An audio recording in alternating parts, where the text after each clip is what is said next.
in next few minutes, I will be talking about what a cyber physical systems are and how can we build a self-learning digital twins. And here, I will be making a case that digital twins are not just data, rather there is something more than data that we need to incorporate in a digital twin, actually. So, although there are many examples, I would start. So with a particular use case, and this is a EPSRC funded project, £2.5 million project that we have been granted. So here we are trying to deal with mostly the land use cases of digital twins. So for example, here, peatlands and ruminant farming account for almost 11% of UK's total gas emissions. And this is a kind of a breakdown. And this is one of the projects that was funded under AI for Net Zero all. And here the idea is that what type of digital twins we need to build and how we need to build to cut down the emissions that we are having in different land management scenarios. For example, we picked up three sites, and this is just for examples. So here, this is just kind of a one sink. Sink mean that a kind of carbons and other kind of greenhouse gases being absorbed. This is kind of a net source. The second one is that it means that that we are producing more than consuming, and the third is again a source actually. So these are three peatland sites, and none of them is the ruminant ones. Now, what we wanted to kind of achieve by building a self-learning digital twins. Obviously, digital twin mirrors the physical environments. Most of you know that. The most important thing is that the self-learning aspect, it's constantly or continuously evolves as we're getting streams or the simulation data. It kind of learns. And another thing is that the insight gains from the digital twins lead to actions or and those actions lead to changes in the physical world. And probably this is a little bit complex, that we could learn equations or models from the data, and that how environment and the land management scenarios are kind of physically kind of being evolved, and what is the mathematical principles behind their evolutions. For example, here, so these are some of the questions we wanted to, for example, answer the digital twin to kind of deal with. For example, a farmer might ask, how can I reduce carbon emissions on my farm if I grow sugar beet instead of lettuce, for example, or if I sow a cover crop in winter in between two cash producing crops? Or a policymaker might ask, is it, what kind of what would be the impact on the carbon emissions if I incentivize, for example, sugar beets, other crop types, or if I pay farmers to kind of sow a cover crop in winter? So what would be the benefits? So, and we are working with the real farmers and users. So these are some of the kind of question that we wanted to ask. And these are, probably you could see that this is one side links to the physical scenarios, another side we are linked to the data, and the third important thing that we're shortly talking are the mathematical and physics models that we were dealing. And now these are not just physical models linked to that. There are many applications that are to some extent having a similar behavior. So there's a physics involved. There are a kind of physical systems kind of dependent on physics, and then we are getting to some extent data as well from those things. So it means that any physical system, if we need to build a digital twin, we need to look into an AI. And AI is not simple, the data-driven AI. And one probably misconception that we are having is that, or it's not misconception, it's kind of a kind of reputation that it's very hard to differentiate what is a digital twin and what's an AI system. People think that they would have data, they would simply write algorithms, and beautifully we would be able to produce a kind of digital twins. No, it's very hard to differentiate. So what we are trying to do is, for me, that as the physics of the underlying system is changing, if our digital twin is learning from the physics, and it could be both from the underlying model and from the data, then it will say that we are very close to the underlying cyber physical system. Otherwise, it's just like a simple AI system, and we cannot differentiate between the two. So, and within that space, we have two types of models. These are the mathematical model, historical models that people have been producing. Either they are talking about reliability and trustworthiness. Most of the simulation model offer this kind of things. On the other hand, a lot of people are believing or processing census data coming from IoT and other scenarios. It could be, and they're good for performance scalability, but they lack trust and reliability. So now how can we build systems that offer both of the tools? And that's probably the vision for a reliable digital twins that are close to the reality or the physical system. Having said that, now, if you look into this diagram on the top left, so either we are having small data, but a lot of physics. And this is normal physical machines are either it's their robots, for example, or there's transport systems, for example, or satellite systems. On the other hand, we have a lot of data, but no physics at all, for example, IoT. But in the real world, somewhere we are in between the two actually. We have some data and some physics. So, and this is where basically the challenge is. So in most of the digital twin, this is the landscape or this is the challenge that we need to deal with. So for example, just going back to the same example. So for example, if we try to predict a particular land management or scenarios or a net zero kind of predictions, let's suppose we would be getting this kind of observation. Our simulation model may be giving us this kind of one. Now, there is a large uncertainty between the two scenarios, which is right. So it means that we cannot trust either of those. Somewhere the reality is we should be looking in between the two actually. So how can we minimize uncertainty by looking at the physical state and looking into the digital state? And this is basically the challenge that we are trying to address to the digital twins. Now, fortunately, a new type of machine learning is coming that we say physics-informed machine learning. Physics-informed machine learning, we could embed physics or mathematical models into normal kind of AI. And here we're trying to see that our predictions outputs should comply with the physics laws. And this is what we're trying to achieve here.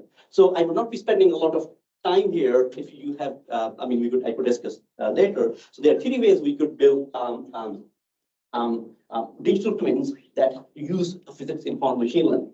Either we could use simulation and actual data to sit side by side and cut down the uncertainty or reduce the uncertainty. Second is build or embed physics right into the learning function of the neural networks. And the third is that the output of our simulation becomes the input to the learning of the digital twin. And that we say is the self-learning or active learning. So, and some of the references that if you want to read, you could read it later. Now, within the particular use case that I mentioned earlier, we are using land management data, we are using climate data, we are using flux tower, actually census data, and then we are also using a satellite data as well. We have a lot of from the Maxar and, for example, a Planet Lab that they're giving. Now, we are using simulations from Jules. Jules is essentially coming from Met Office, and then we are assimilating everything together. And by the way, behind Jules, there are a kind of environmental model and there's a simulation model that we are trying to embed. And then we are trying to build a digital twins that is to some extent kind of having a low uncertainty and I will be showing. And this gives us the predictions that are to some extent consistent with the physical environment that we are interacting. So now here, for example, we wanted to build a land digital twins that should forecast NEE. We say it's a net ecosystem exchange. So it means that how much carbon is being absorbed and how much carbon and methane are being produced. So what's the net eco exchange? So here, what we are trying to do is we are using, as I mentioned, that Sentinel-2 and Landsat-8, these are satellite data sets. We are also using data sets, for example, from vegetation health, moisture, temperature, and other kind of things. And we are trying to bring everything together in a single mathematical model that we ingest into our neural network to basically produce how we are exchanging the information, how we're exchanging the net ecosystem, either absorbing or producing the fluxes that the environment is kind of experienting. Now, having said that, so this is to some extent one of the visualizations. You could pinpoint a location anywhere in this particular region, although we are just for the time being talking about East Anglia because most of the sensors are required there so that we could easily validate. But our idea is that we should be having across the UK actually. So this project is to do basically UK-wide both methane and carbon emissions in a single digital twins. So here one of this is particular the kind of output. You could see that when it's to some extent red, it means that we are producing greenhouse gases. When it's green, that it means that we are absorbing, and you could see that we could based on the time. So for example, please tell us in the past or in the future and see that I mean, if, for example, there is a particular crop or particular vegetation scenario or particular land management scenarios, what would be the net eco exchange in that particular location?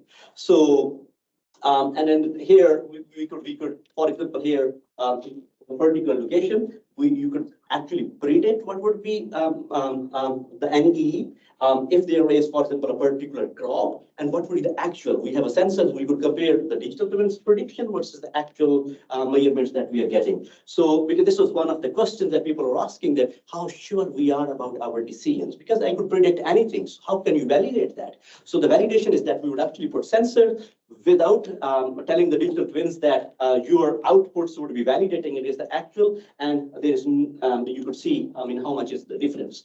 And now there is another particular scenario. For example, if you change the crop, or if you change the time of the day, or if you basically change a location, you could see that what's the actual, what's the predicted. So here is that you would give us a longitude information. We would have Earth observation data coming from satellites. We would have a simulation data coming from our different mathematical or physics models, and you would simulate that to predict emissions, and then you would compare it with actual actually. So, so here, for example, over a course of time, you could see that how actual and observed are basically a kind of comparing. And here you could simply see that if, for example, if you change instead of spring wheat to another type of crop, if you change a different location, if you change a different kind of scenario, you would be able to get different types of predictions actually. So, and in here, so for example, simply we changed kind of different time and the location, and you could see that our graph is kind of changing. Now here, another thing is that people then see that, okay, we could predict, but then what are the kind of validation scenarios here? You can see that we are getting data from kind of Earth observation scenarios or satellites. Here we have actual sensors. So we, to some extent, have a threefold kind of validations. First, what can we predict? Number two, how we compare it with Earth observation data. Number two, how we are kind of measuring against sensors that are deployed in the from Met Office and other organizations in the field. And the third is actually farmer validations or farmer kind of scenarios, because they have other there are companies who are producing carbon calculators, and we are right now integrating our system with the carbon calculators to see that what we are producing and what the third parties are producing are basically kind of comparing. And so here, over the course of the times, we could see that at different points in different locations, different times of the year, what we are producing from different farms, for example, here, actual versus predicted. So you could see that in how the graph is changing. So here, this is just to kind of assure that we are not just kind of producing some hypothetical scenarios, rather we are very close to the ground realities, both in terms of the data that we are getting from the sensors or actual observation versus what we are producing for simulations and simulation methods. And that was my last slide. And this is our team working in this particular project. This is an EPSRC funded project, 2.5 million pound. By the way, this is not one of the only projects. We are working 6-7 different projects, 3 EPSRC projects working on even in health, in telecom, with the data centers, and a number of other sectors. So we would be very happy to collaborate if you have interesting use case and want to work with us. Thank you very much.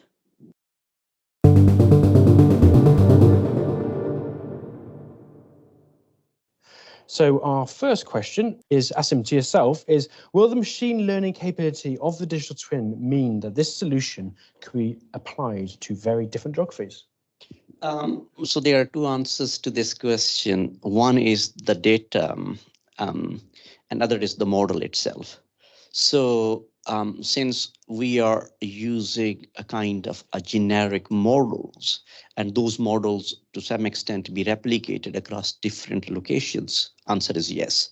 But then the data, for example, if the crop has been kind of is replicated or the similar scenarios are replicated, yes, that's the case.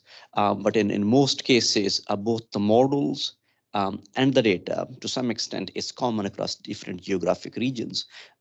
So, and that was one of the objectives that we wanted to achieve as well. So here, it's not just the machine learning that we are kind of building, rather something that is beyond machine learning. So here, I mean, it's not just neural network, but probably the most important thing is the physics that goes into the machine learning as well. So the combination of physics and data gives us the machine learning that's not only kind of quantify that uncertainty and gives us the trust, but also gives us a kind of the replication or generalizations that normal machine learning models don't give us. So answer is yes, but both from the models and data perspective. Yeah. Brilliant, thank you. And there's a linked question here, which you've already touched on a bit, but I'll ask it now if you could. Do you see your models informing or connecting to other systems or use cases? What benefits? Yeah, that's probably one of very interesting questions. So I didn't present, but we are doing a lot of work on this particular aspect as well. For example, any particular machine, just take an example of Rolls-Royce engine. There are thousands of those components. Each component has its own physics and its own data. So individual component has no meaning or no value actually. So until and unless we can bring everything together actually. And that's one of the key objectives of this work. So for example, here you could have seen that we are using models from a different kind of domains, either from Met Office or from land observation models, or even in underlying the simulation models. In going forward, we are building individual digital twins, and then we are creating a federation of digital twins. And yes, we are kind of connecting them within a particular use case, but beyond that as well. For example, we are working with British Telecom and similar other kind of organizations where we are trying to kind of use a similar kind of technology to other use cases as well. And one thing that I didn't mention, but probably would be worth discussing as well. So physics is quite common in many different use cases. For example, if we are talking about car or motorbike or plane or another kind of scenario. So either these are Navier-Stokes equations or heat transfer equations or similar kind of things. When we bring that thing into a kind of digital twins, it means that underlying physics could be replicated as well. So a lot of functionality that we're building in the digital twins is to some extent reusable and replicated across other application domain as well. Yes. Actually, the next one is for yourself is, what are the value flows in this digital twin? I really did not understand this question. So, who creates value and who gets value from it? Yeah, so there are two communities this digital was base created. One is policymakers. So when we submitted these proposals, they asked that who would be the beneficiary, and policymakers. That's one. Another is the farmers. So because normally, if we could say that, by the way, this crop would lead to this particular emissions, then the farmer would be saying, what is the benefit to me actually? Why I should be cutting emissions when I'm losing money? So, and that's basically then automatically becomes a question for policymakers, that how can you incentivize that, how much the, carbon emissions would be generated and or saved or reduced versus how much would be kind of the benefits to the farmers. So, and this is where we're trying to do a matchmaking actually. Very good, thank you. So I've got a question to both of our speakers here, if I may. It says, so I think if you've got the mic, if we start first, should we approach trust and data sharing differently when approaching organizations and companies to use, sorry, let me read that again. Should we approach trust and data sharing differently when approaching organizations and companies when approaching individuals? Do we need different systems for both? So do we, I guess, as organizations and companies, need to consider how we might vary our approach for trust and data sharing depending on who we're asking? Yeah, by the way, this data sharing and the trust issue has always been there. So what my understanding is that people were not sharing their data until they see some kind of benefits. Probably earlier there was an example of Google, that Google has a business model around data sharing, and to some extent few other companies. But if there is a value in my data, then I will not be kind of sharing it. So now if we have to enable connected digital twins, then we need to find kind of a way to kind of not only exchange or share the data, but also create interfaces that different kind of components or kind of individual digital twins can talk to each other. So I mean, there is no one question, there is no one simple answer to this particular question until there is some kind of policy or kind of regulation framework there actually. So, and we have seen this probably in the past, and with the new kind of data sets that are being generated, we would be probably seeing the same kind of issues that we have to deal around trust and kind of iteration. And our final question here, which I'm going to remove the political nature of it slightly, and just ask if you could look at one thing that could accelerate the future digital twin market, whoever was going to support it, so not only governments, but others, what would that one thing be that you'd ask for? That's to both of you, whoever would like to start. So at this point in time, probably it's not the technology, it's just a kind of regulation or ethical sides that governance probably is missing actually.